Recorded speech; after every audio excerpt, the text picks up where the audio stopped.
At 9:42 in the morning on July 13th, 1944, Sergeant Curtis Grubb Culin watched General Omar Bradley step down from a dusty jeep near St. Lo.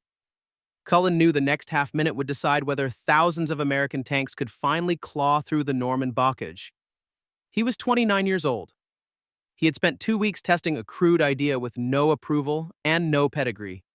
First Army had already lost hundreds of Shermans in 6 weeks trying to cross hedgerows that were not hedges at all but ancient earth walls, 12 feet high and thick with roots and stone. French farmers had piled rock along field lines for centuries. Then the dirt rose, then saplings became trees, and the walls turned to living fortifications. Each time a Sherman tried to climb one, it lifted its soft belly to the gun barrels waiting in the hedges. Panzerfaust teams knew the shot. Anti-tank crews knew the angle. The result was almost always the same. A column stalled, a tank burning, a crew scrambling for life in a tunnel of smoke. Cullen's squadron in the 2nd Armored Division had probed those walls since late June. The arithmetic was brutal. A battalion held roughly 70 tanks. Maybe 4 had bulldozer blades that could push through, and those slow dozers drew German fire like magnets. Engineers tried charges at the hedge base. The blasts barely bruised the wall and only summoned enemy artillery. Crews welded spare track to their hulls to catch machine gun bullets. It did nothing against a shaped charge 10 paces away. Others tried ramming at full speed and buried their noses in 5 centuries of packed earth. 3 days on a Norman beachhead changed Cullen's thinking. The Germans had seeded the invasion beaches with heavy steel obstacles. American engineers had cut much of it apart and stacked the pieces. Cullen hauled 4 sections of the salvaged steel to a tank and welded them to the bow in a set of forward-leaning tusks. The angle was shallow. The prongs were thick. Hit the hedge not high but low. Bite the roots, not the crown. 7 light tank trials, 7 clean breaches. Then a Sherman trial. Double the mass and double the risk. The prongs held. Word went up the chain until Bradley asked to see it himself. On the makeshift range, Lieutenant Charles Green took position in his Sherman. Cullen stood beside Bradley and watched the tank back to a measured start point. Green called, "Ready on the radio." Bradley raised his binoculars and said, "Proceed." The driver opened the throttle. The 4 steel teeth slammed into the living wall. Dirt and roots leapt skyward. The bow dipped. For 3 long seconds, the tank shuddered against centuries of growth. Then the line broke. The hedge collapsed. 14 seconds after contact, the Sherman punched into the next field. Bradley walked to the torn gap. He ran his fingers along the ripped root mass. Then, he turned and asked a simple question. "How many can we build?" That evening, orders went out. Every welder in Normandy would work through the night, cut every salvaged obstacle you can find between the beachhead and Cherbourg. Mount teeth on every Sherman, every light tank, every tank destroyer. There were 12 days until the breakout, Operation Cobra. 12 days to modify as many as 3,000 vehicles. The math said 1 tank every few minutes, around the clock, in a field that now looked and sounded like a rolling factory. Torches shrieked. Sparks rained from gantries. Bow plates smoked. Crews dozed under tarps and then helped drag another set of prongs into place. Nothing about it was pretty. Everything about it was urgent. The work fought back. German steel was hard. Torch tips overheated. Production crawled. Cullen reorganized the line into rotations so tools could cool while the next team cut.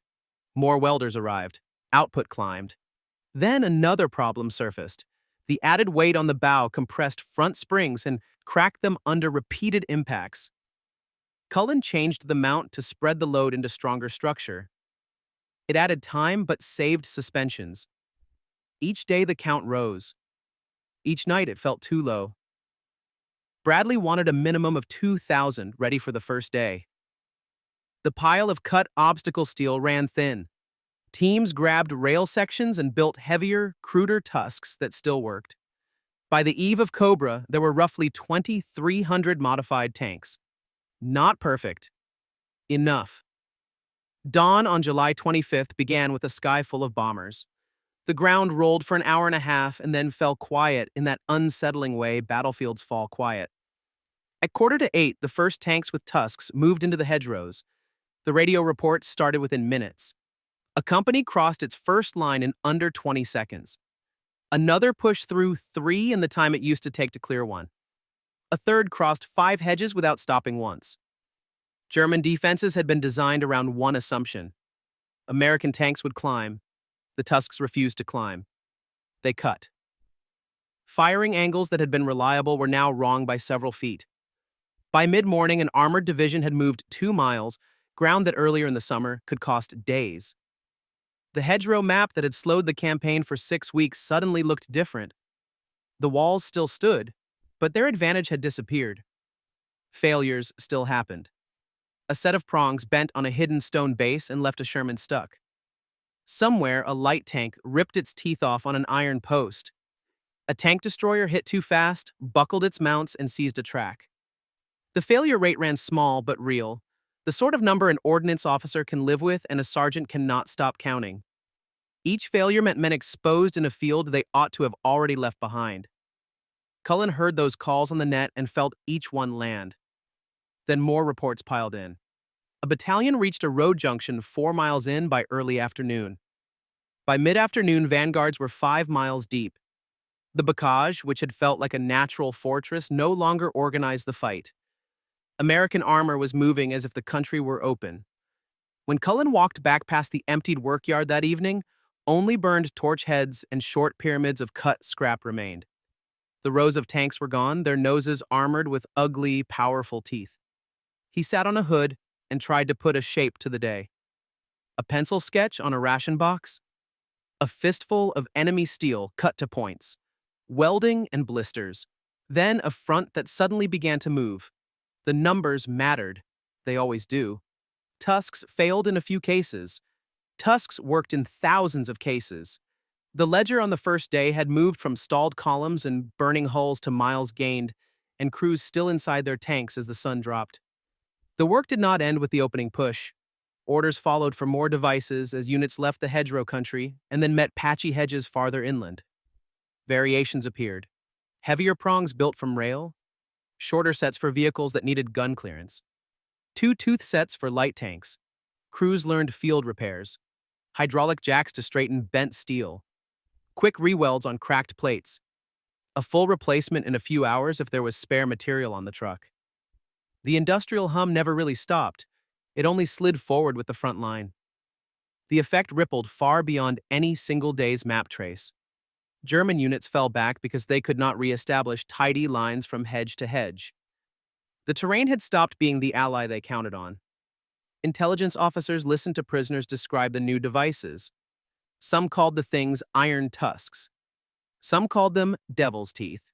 Many simply said they left their guns and walked when they watched Shermans punch through what they had believed was unbreakable. In headquarters tents, the staff officers wrote the numbers that matter most to commanders. Casualties down, speed up, the window to exploit opening. The breakout, when it came, owed something to bombers, to infantry, to artillery. It also owed something to 4 short lengths of stolen steel welded to a tank's face. Recognition came in the tidy way armies prefer. A technical bulletin, a designation, an entry in a manual describing approach speed and strike angle, and how to keep moving for those crucial seconds before the hedge gives. Then came a medal citation, rare for a sergeant, that spoke plainly about lives saved and a campaign unlocked by an idea hammered together in a field. Culin accepted it and then went back to his unit when they told him to, because the war still ran on and the hedges were only one problem among many. As the fighting moved to country with fewer hedges, crews unbolted the teeth to save fuel and road speed. Some tossed them into trucks so they could bolt them back on if the terrain changed again.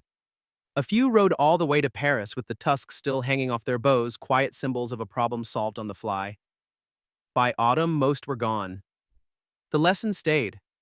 Use what the enemy gives you, cut up what he made to stop you, and make it your way through. Do not wait on a factory when you can fix the problem today with a welder and a plan. In museums, you can still find a Sherman with its teeth. The plaques explain the hedgerows. They talk about a sergeant's idea and the welding crews who turned salvage into survival. Veterans who walk by do not need the plaques. They remember the sound of steel hitting earth. They remember watching a hedgerow, that green wall that had killed so many friends, collapse in front of a tank and open like a curtain. They remember driving through instead of climbing over, and what that meant for everyone who followed in the column. If you want me to continue with the next sections in this same voice all the way through the end, tell me the target runtime and how strictly you want me to mirror the original beats versus opening up more analysis and crew voices. The countryside of Normandy in the summer of 1944 did not look like a battlefield. To the eye, it was peaceful. Endless green fields divided by hedges, narrow sunken lanes running between stone farmhouses, the hum of insects mixing with the distant rumble of guns. But to the men fighting there, it was a maze of death. For weeks after D-Day, American progress inland stalled against a wall no map had warned them about. These were not hedges in the garden sense. They were living fortifications, ancient earthen embankments, 6 to 12 feet high, their roots and stones bound together by centuries of growth.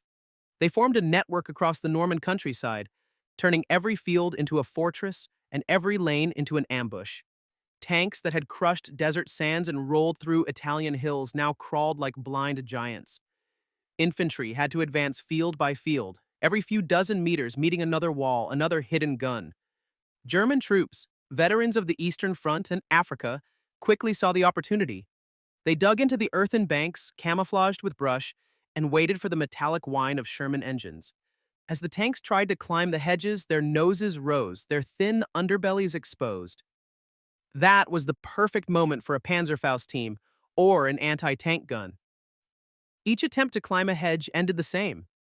A tank stuck on the crest, tracks spinning uselessly, a flash, and then a plume of fire rising into the Norman air.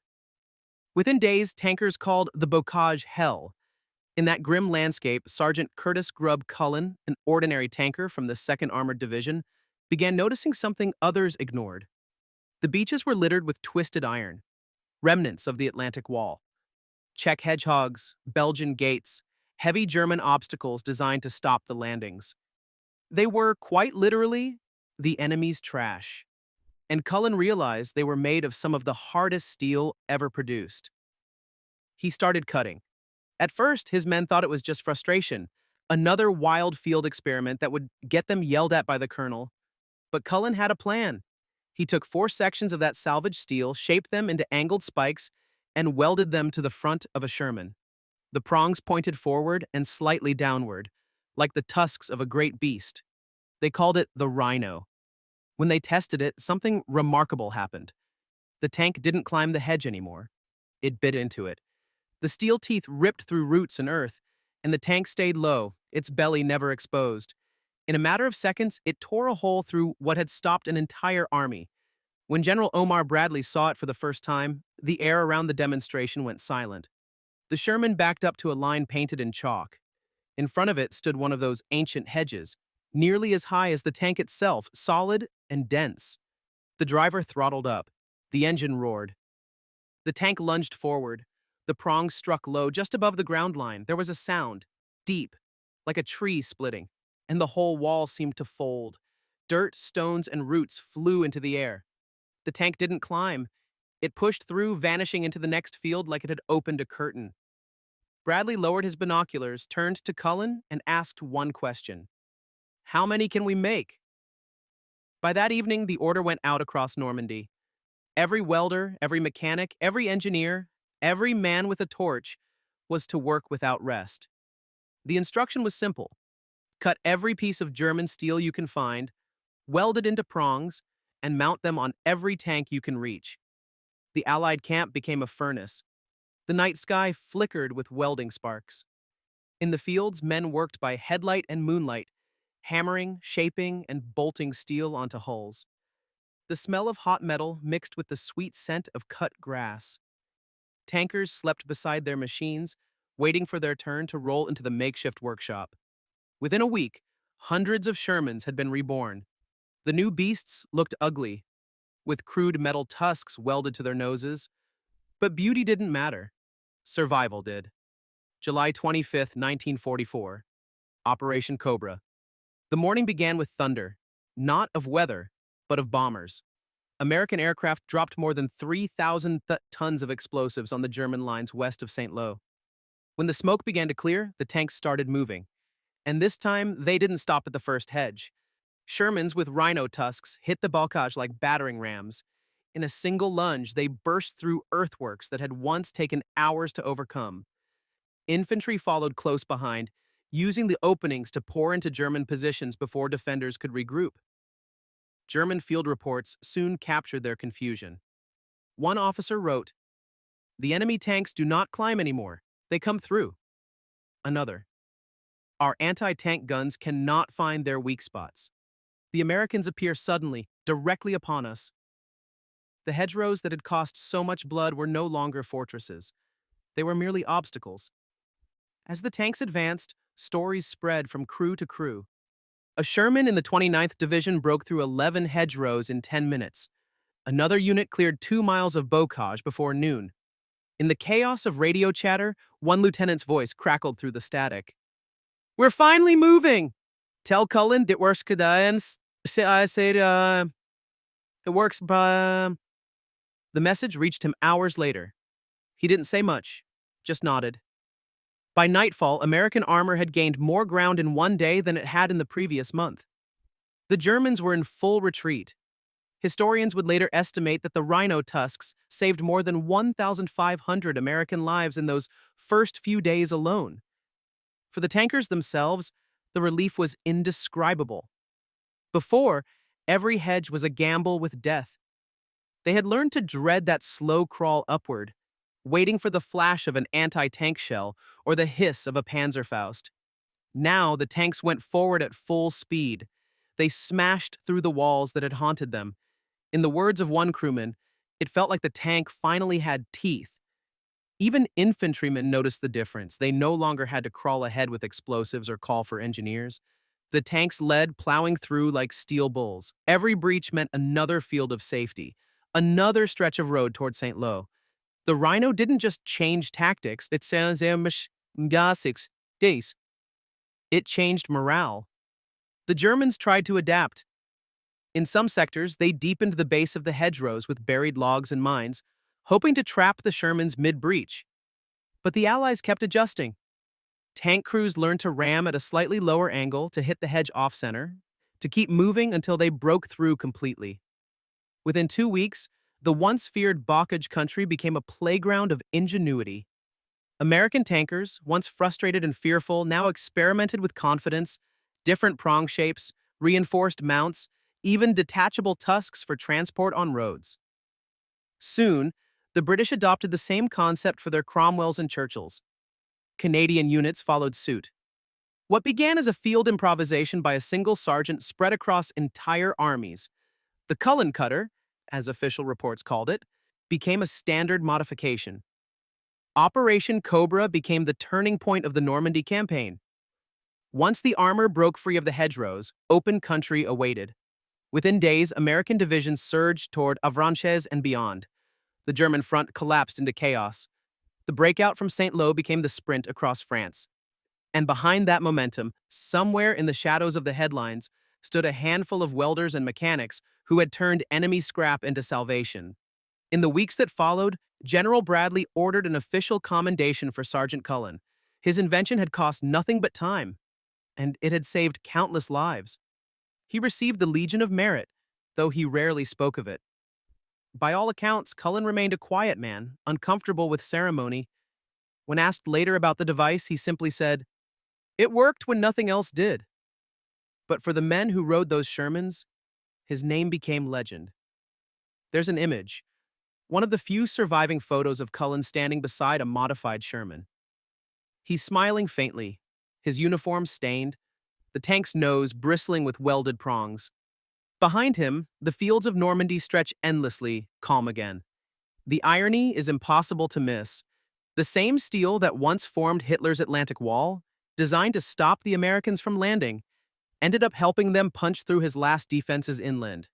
German trash turned into Allied triumph. In the years after the war, the lesson of the Rhino became doctrine.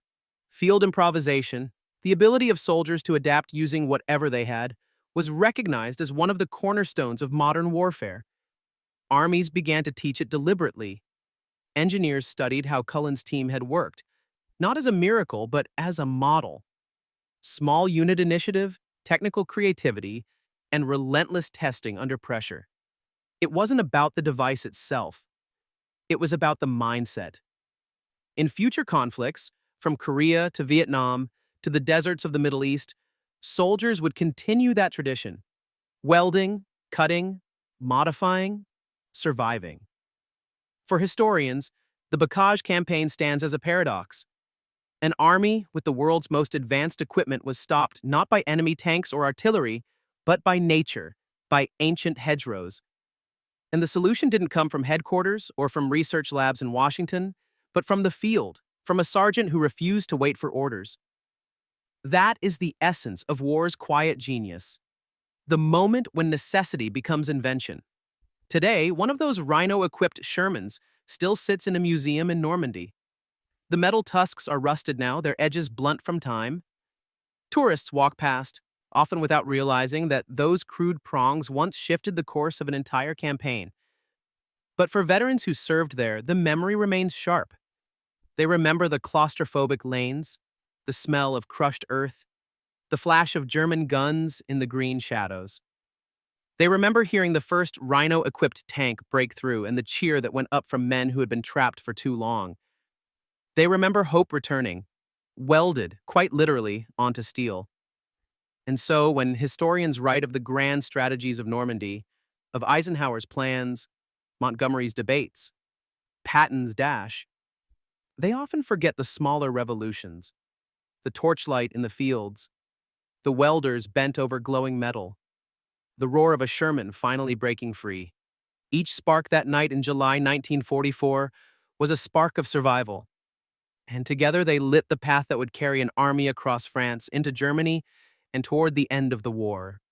But the real story of the Rhino didn't end when the tanks broke free from the hedgerows.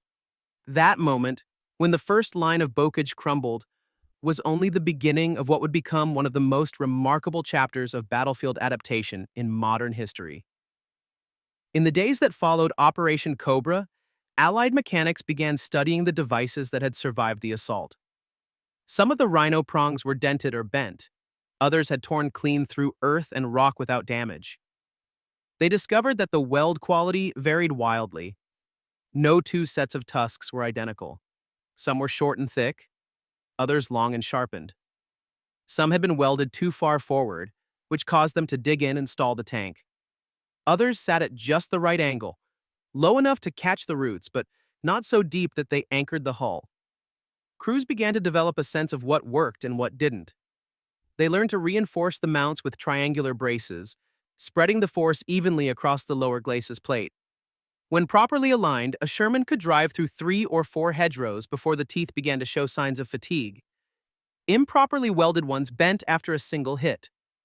A few innovative crews even added secondary tusks at higher angles, giving the tank a layered bite. Others welded spare track links along the bow to protect the weld seams from direct hits. It was field engineering at its most desperate, crude, improvised, and astonishingly effective. German prisoners captured in the days after the breakout spoke of the psychological effect. They had believed the hedgerows would hold for weeks, maybe months. Panzer Lehr Division officers reported that the Americans had found a way to tunnel through the ground itself. Another wrote, "Their tanks move like moles. They appear in our rear before the first shell can be fired." One gunner recalled watching through his sights as a Sherman punched straight through the hedge he was covering. He fired once, missed, and before he could reload, the tank's turret swung toward him. "It was like being hunted by a beast that could smell you through the earth," he said later from captivity. What had been a defensive paradise for the Germans turned into a death trap. The fields that once protected them now boxed them in. They could no longer retreat in good order. Every field they had fortified became a cage. Cullen's invention spread faster than any official order could track. Tank units began to share sketches of the Rhino. Pencil drawings passed from crew to crew. Some were copied on ration boxes or scrawled on the backs of maps. Soldiers would hold up the diagrams and say, "This, make this." In the 3rd Armored Division, an engineer named Harold Collins built his own version using scavenged railroad ties. In the 4th Infantry Division, welders cut up the armor skirts of destroyed half-tracks to make their tusks. Within 2 weeks, more than 60% of American armor in Normandy carried some form of Rhino modification. Even British units, initially skeptical of the crude American welding, began to follow suit. Major John Carr of the 11th Armored Division described it best in his diary. "The Americans have devised a beastly set of teeth for their Shermans. The Germans built their wall to stop us. We now use their wall to break them." The French civilians who emerged from hiding after Cobra's thunder had their own perspective. For weeks they had lived between two armies, their villages torn apart by shell fire. Now, as the American tanks rumbled through their orchards, they watched the hedgerows that had imprisoned them crumble one after another. Many didn't understand the strange iron tusks jutting from the tanks' fronts, but they understood freedom when they saw it. In a letter from a woman in a small village outside St. Lo, she described seeing a tank with horns like a bull pushing through the earth wall behind her home. "It tore open the hedge that had been our prison. Behind it, the fields were full of our neighbors running toward the soldiers, crying and laughing." The breakout that began at St. Lo spread like wildfire. Avranches fell within days. The road to Brittany opened. And while generals like Patton would soon make headlines for their sweeping maneuvers, they all moved through the door Culin had opened. When Patton's Third Army raced through France, many of his tank crews still carried Rhinos on their hulls. In after-action reports, officers noted that the devices proved indispensable in breaking the initial crust of resistance. Even as the front lines moved into open country, some tankers refused to remove them, calling them good luck charms. By August, the German 7th Army was trapped between Falaise and Argentan. The encirclement that followed, the Falaise Pocket, destroyed the last organized German force in western France. In many accounts, the speed of that encirclement traced directly back to the momentum gained during Cobra. Without the rapid breakthrough at St. Lo, there would have been no Falaise trap, no swift liberation of Paris, no rolling advance toward the Rhine. And all of it began with steel torn from the beaches, welded into shape by exhausted men working under torchlight. For Sergeant Culin, the recognition came quietly. On August 5, 1944, he received the Legion of Merit. The citation read simply, "For exceptional ingenuity and initiative in the conception of a device which materially aided the successful operations of the army in France." He said little when presented the medal.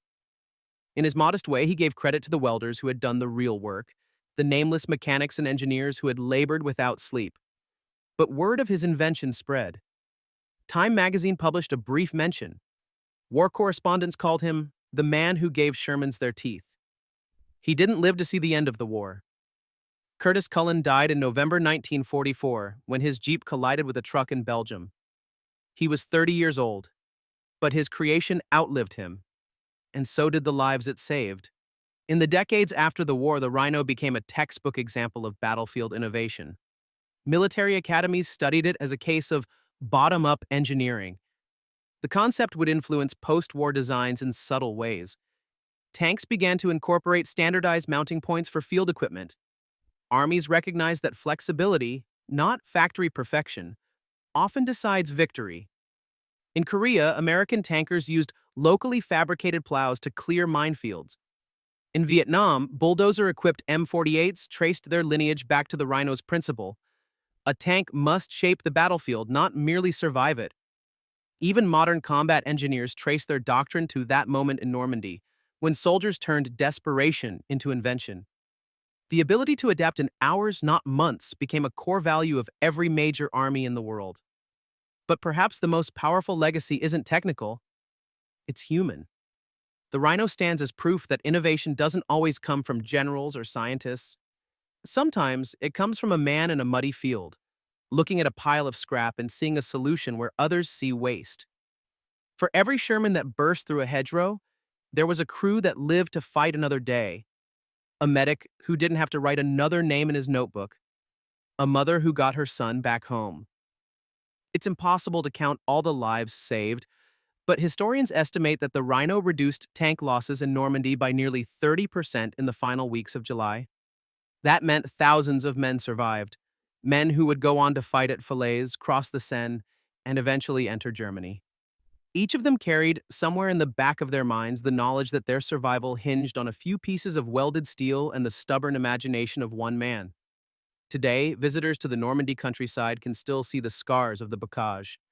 Some hedgerows remain, untouched for centuries. If you walk the fields near St. Lo, you might stumble upon one of those rusted rhino prongs lying in the grass, half buried, forgotten. It looks ordinary, just twisted iron. But for those who know its story, it's a relic of ingenuity, courage, and the quiet brilliance of soldiers who refused to accept defeat. As one veteran put it years later, the Germans had their tigers, we had our teeth. And in the end, that was enough.